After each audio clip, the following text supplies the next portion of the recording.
You can genuinely like someone and still feel pressured to prove that you are attracted to them. You like their personality. You enjoy talking to them. You feel safe around them. You look forward to seeing them. But when they start expecting that obvious spark everyone talks about, something inside you goes quiet. You do not know what you are supposed to feel, so you start performing. You flirt a little more. You compliment them more. You act more excited. You try to sound certain. And then the question appears, am I actually attracted to this person, or am I just trying to look like I am? For some demisexual people, that question can become exhausting, because the world teaches attraction as something immediate. You see someone, you want them, you feel chemistry, you know. That is the story everywhere. Movies, dating apps, social media, friends, hookup culture. Someone posts a picture and people instantly decide whether they are attractive. Someone goes on one date and everyone wants to know whether there was a spark. But what happens when your attraction does not work like that? What happens when attraction needs emotional closeness first? What happens when someone can be beautiful, interesting, funny, and kind, and you still do not feel sexual attraction yet? You can start thinking something is wrong with you.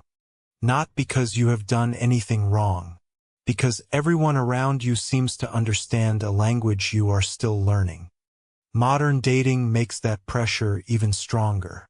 Swipe, match, message, flirt, meet, decide.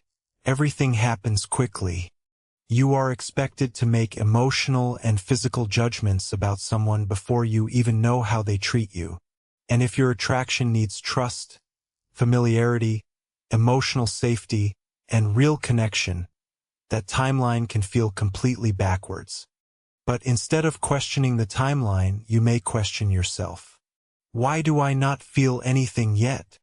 Should I be more excited? Why do I like talking to them but not want physical intimacy? Why do I care about them so much? Why do I want their attention? And why do I not want what they seem to want? Those questions can turn dating into self-surveillance. You stop experiencing your feelings. You start checking them. Did I feel something when they touched me? Did I get butterflies? Did I think about kissing them? Was that attraction? Was that anxiety? Was that excitement? Was that just validation? Suddenly every emotion needs an explanation.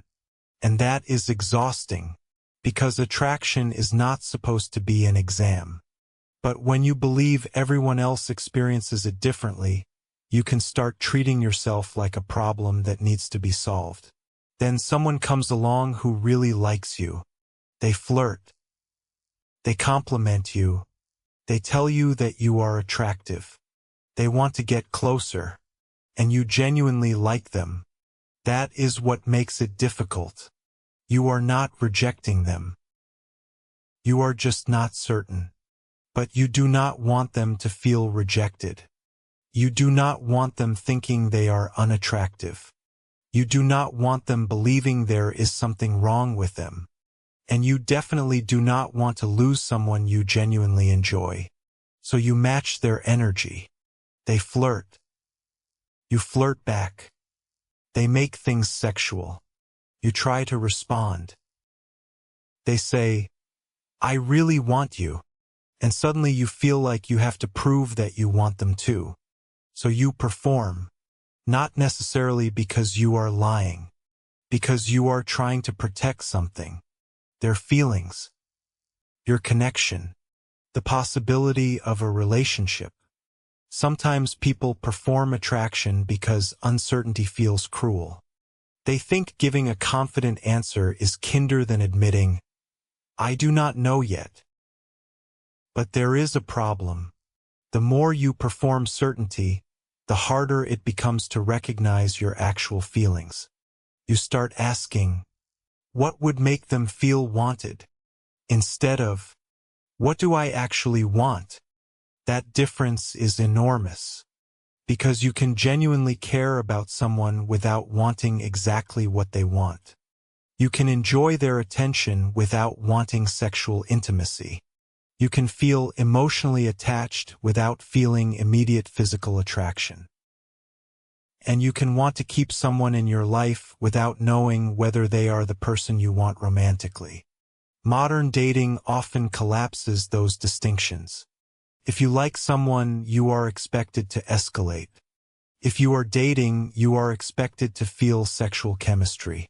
If you love someone, people assume your desire should automatically follow.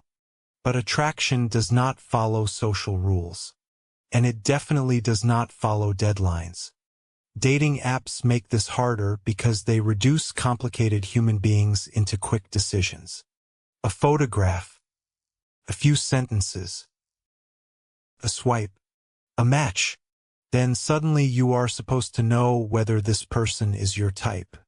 But your attraction may need something an app cannot provide.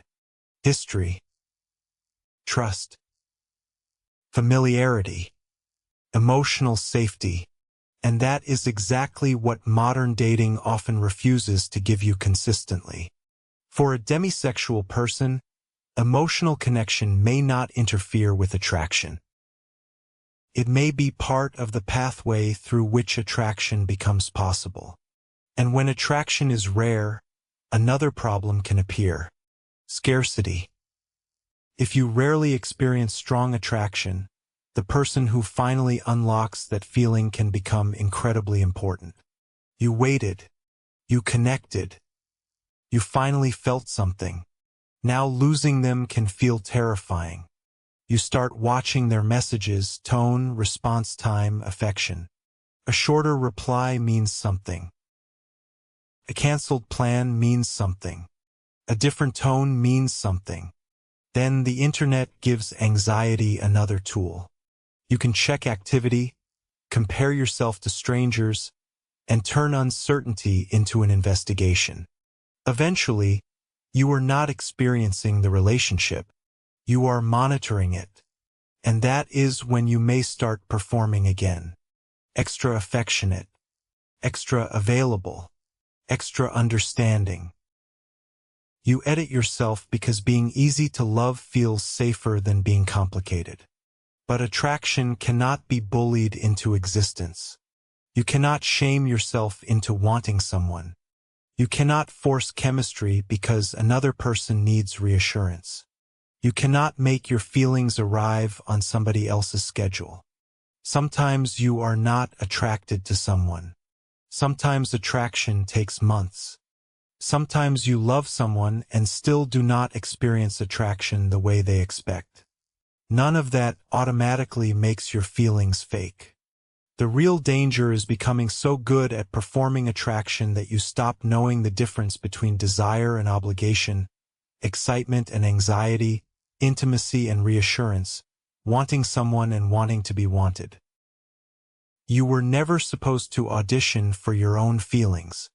You can like somebody and still need time. You can care and still be unsure. You can let attraction develop without forcing it. And you can accept when it never develops. That is not cruel. That is honest. Your attraction does not have to be dramatic, instant, or anything like what you see online. It only has to be real. So maybe the question is no longer, why can't I feel attraction like everyone else? Maybe it is, what would I feel if I stopped trying to prove anything? Maybe you like them. Maybe you do not. Maybe attraction will grow. Maybe it will not. For once, you do not have to decide before you are ready. Because attraction is not a performance. It is not a deadline. It is not proof of your worth. And it is not something you owe another person just because they feel it for you. Sometimes the most honest thing you can say is, I really like you. I just don't know yet what kind of attraction I feel. That is not rejection. That is honesty. And maybe that is where the pressure finally disappears. Not when you learn how to perform attraction better, but when you stop performing it altogether. When you stop asking what you are supposed to feel, you finally create enough space to discover what you actually feel.